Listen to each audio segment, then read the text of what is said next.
Welcome to the Deep Dive. We sift through stacks of info to pull out the key insights for you. Today, we're digging into a topic that's, well, it's everywhere. Semaglutide, you've definitely heard about it for weight loss, seen the headlines, maybe you even know someone using it. Yeah. But here we're going beyond those, typical before and afters. We want to look at the deeper, the more human side of this whole thing. Because it really isn't just about what a medication does to your body. It's about what it shows you about your mind, maybe even yourself. Exactly. And our mission today is really to unpack some truly groundbreaking insights from Dan Hollis. He offers this really powerful, comprehensive way of looking at semaglutide. He reframes it, not as some kind of miracle cure, more like a catalyst for a deeper change, something more sustainable. It's an approach that really puts the human experience front and center. Okay, let's get right into that core idea from Dan Hollis. He says, and this quote really stands out, this is not a drug journey, it's a human one. So he sees semaglutide as a tool. A powerful one, sure, but definitely not some magic fix. What he really highlights is how it changes the way your brain processes hunger, satisfaction, even reward. And he notes, this is interesting, this can feel incredibly freeing, but also maybe surprisingly terrifying. That's a totally different way to frame this whole weight conversation, isn't it? It absolutely is. And what's really key there is how it just dismantles that old idea about willpower. Dan Hollis is very clear. Willpower was never the problem. I mean, think about it. Most people trying to lose weight, they've relied on willpower again and again. Maybe it works for a bit, but long term, often not. And Hollis explains why. It's biology, right? Deep emotional patterns, those habit loops we all have, they're often working against us in ways we don't even fully get. So the real solution, he argues, lies in insight, structure, tools that meet your biology where it's at. It just opens the door for a much more, compassionate way forward. Yeah. And probably more effective one. Right. And speaking of tools meeting your biology, maybe we should just quickly touch on what semaglutide is, biologically speaking.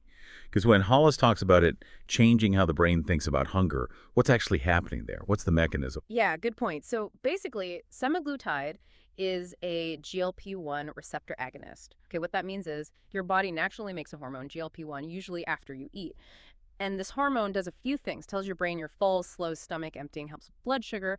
Semaglutide just mimics that hormone, like a stronger, longer-lasting version. So it's like this biological nudge, dialing down that constant, sometimes overwhelming background noise of appetite, those cravings. It gives your brain a break, from always thinking about food. And that creates that pause he talks about, that space where the real human journey can actually start. Okay, so that biological pause leads directly into the emotional side of things, which Hollis says is critical. He emphasizes this is emotional weight as much as it is physical weight. That really hits home when you think about it. I mean, people often eat for reasons other than pure physical hunger, right? Anxiety, loneliness, boredom, feeling overwhelmed, maybe just needing support.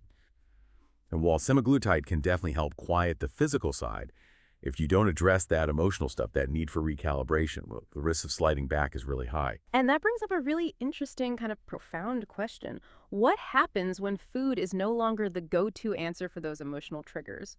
Hollis talks about this concept he calls identity grief. It's powerful. He shares this observation. The weight came off, then I realized I had no idea who I was without it. Wow. You don't exactly see that in the ads, do you? He explains that the hunger doesn't just disappear entirely, it sort of shapeshifts. Yeah. It might turn into memory or confusion or just this empty space that feels weird, uncomfortable, and that's why he makes that incredibly sharp point. People don't relapse into hunger, they relapse into confusion. It's about navigating that emotional void, not just a rumbling stomach. So, okay, if it's not just about the scale and it involves these deep emotional shifts, then how you approach it, the pacing, the sustainability, that becomes absolutely vital. And Hollis gives a pretty stark warning here. Fast weight loss without metabolic pacing is a trap. He points to the real downsides of losing weight too quickly. Things like your metabolism slowing down, losing muscle mass, things that actually make it harder to maintain any loss in the long run. It's really about designing a system, a way of living that your body can actually keep up with, not just a mad dash to a target number. Exactly. And this connects directly to maybe one of the most crucial points Hollis makes. The real work begins after the medication. He's quite upfront that semaglutide isn't necessarily forever for everyone. And if people start taking it without having built a new framework, those old eating patterns, the appetite, those emotional triggers, they often come roaring back. He describes semaglutide as a pause, maybe a breather or a reset. Essentially, it creates this sacred window, a chance to design a whole new system for yourself, new habits, new coping skills, a deeper self-understanding, things that last beyond the weekly injection. It's really about building a sustainable life, not just managing a drug. What's really refreshing about this whole perspective is how it removes the blame game. Hollis is emphatic. There is no shame here, only process. That must be so reassuring for people who've struggled, who feel like they're somehow broken or lazy or, lacking discipline. He reminds us you're often up against complex biology you were never really taught about, and a culture that, frankly, often benefits from that confusion. So it's about resetting your body, yes, but also resetting your own expectations with a lot more self-compassion. And that kind of deep reset, it really needs support.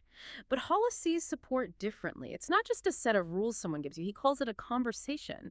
It's dynamic. He actually says support isn't optional. It's neurobiological scaffolding. I love that phrase.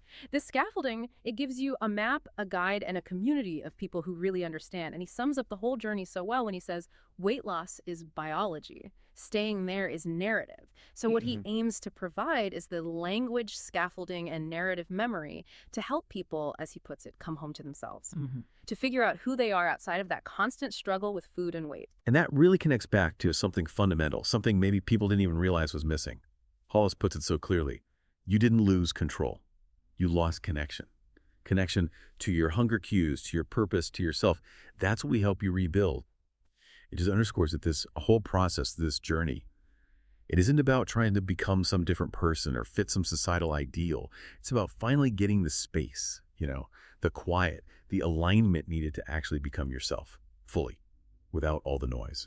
So, wrapping up this deep dive, it's really clear how Dan Hollis completely reframes this journey. He shifts it away from that old narrative of a battle, a fight with willpower, towards something much deeper, a process of self-discovery, of rebuilding from the inside out. Semaglutide in this view, yeah, it's a powerful tool, a catalyst, definitely. But it's the human journey, the emotional work, the psychological shifts, figuring out your identity. That's what really counts for lasting change. Absolutely. And maybe as a final thought to leave you with, something provocative from Dan Hollis.